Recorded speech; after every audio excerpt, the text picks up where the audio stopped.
чуноне ки дар моддаи сеюми қонуни ҷумҳурии тоҷикистон дар бораи сарҳади давлатии ҷумҳурии тоҷикистон омадааст, ҳимояи сарҳади давлатӣ ҳамчун ҷузъи системаи таъмини амнияти ҷумҳурии тоҷикистон ва татбиқи сиёсати давлатии сарҳади ҷумҳурии тоҷикистон аз фаъолияти мувофиқашудаи мақомоти ҳокимияти давлатӣ ва худидоракунии маҳаллӣ ки онҳо дар доираи ваколатҳои худ ба роҳи андешидани тадбирҳои сиёсӣ, ташкилию ҳуқуқӣ, дипломатӣ, иқтисодӣ, мудофиавӣ, сарҳадӣ, разведкавӣ, экологӣ ва дигар тадбирҳо баром мемонанд иборат мебошад. муҳофизати сарҳади давлатӣ қисми таркибии ҳимояи сарҳади давлатӣ буда дар доираи қаламрави наздисарҳадӣ дар хушкӣ, дарёҳо, кӯлҳо ва дигар обанборҳо аз ҷониби қушунҳои сарҳадӣ, дар фазои ҳаво бошад аз ҷониби қувваҳои ҳарбии ҳавоӣ ва мудофиаи зидди ҳавоии қувваҳои мусаллаҳи ҷумҳурии тоҷикистон анҷом дода мешавад. аз ин рӯ имрӯз дар майдончаи таълимии назди факултаи тарбияи ҷисмонӣ ва омодагии дифои ҳарбии донишгоҳи давлатии Кӯлоб ба номи Абу Абдуллоҳи Рӯдакӣ дарси амалии намунавии мудири кафедраи мудофиаи гражданӣ ва омодагии дифои ҳарбӣ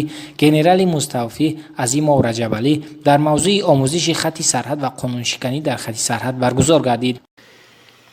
имрӯз бо ибтикори мудири кафедраи мудофиаи гражданӣ муаллими калон генерали муставфӣ Азимов Раҷабалӣ дар майдони таълимии ҳарбӣ назди факултати тарбияи ҷисмонӣ ва омодагии дифои ҳарбӣ дарси амалии намунавӣ дар мавзӯи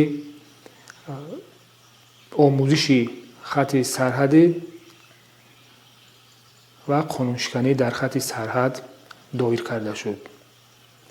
дарс аз лиҳози мазмун ва тайёрӣ бисёр дар сатҳи баланд омода карда шуда буд ва воқеан ҳам омӯзгор ва ҳам донишҷӯёни гурӯҳи 301 бо тайёрии ҷиддӣ, бо либосҳои низомӣ ва он ҳама таҷҳизоте ки барои як сарҳадбон дар хатти сарҳад лозим аст муҷаҳҳаз гардида буданд ва дарсро бисёр дар як сатҳи баланд ташкил намуданд.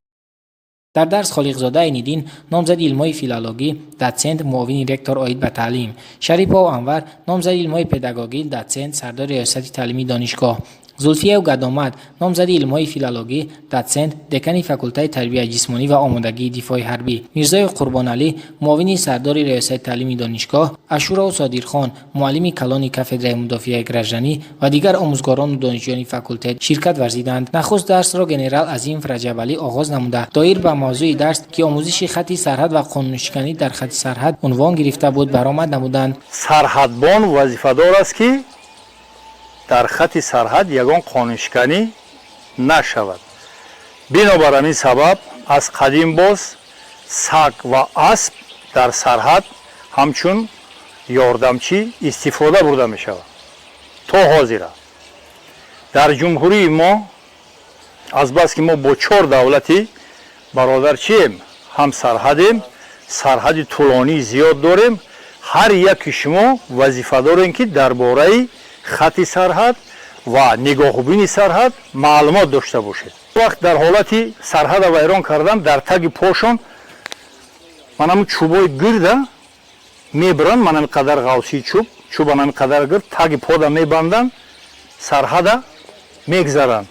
шумо мен дар қум мебинед ки ранги пай асфори як пай гузаштагиай.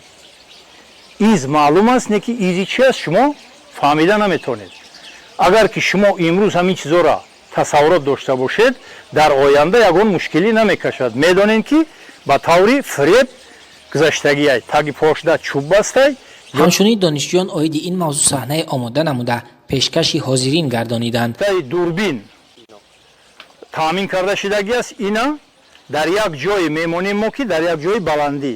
ҳам имрӯз замони он расидааст ки ҳар як фарди худогоҳ махсусан ҷавонон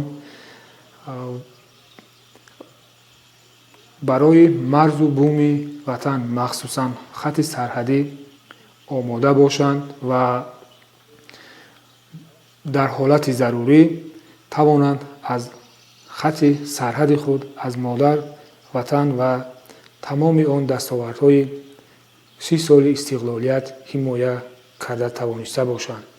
ва фикр мекунам ин дарси мо низ бо ин мавзӯъ воқеан ҳам дарси саривақтӣ буд ва ташкилкунандагони дарс махсусан мудири кафедра Азимов Раҷабалӣ тавонистанд ки ҳамаи он нозукӣ ва ҳамаи он талаботе ки ҳангоми ҳимояи хати сарҳад барои як сарҳадбон дар кор аст дар муддати ҳамон вақти ҷудошуда ба донишҷӯён фаҳмонда тавониста бошанд.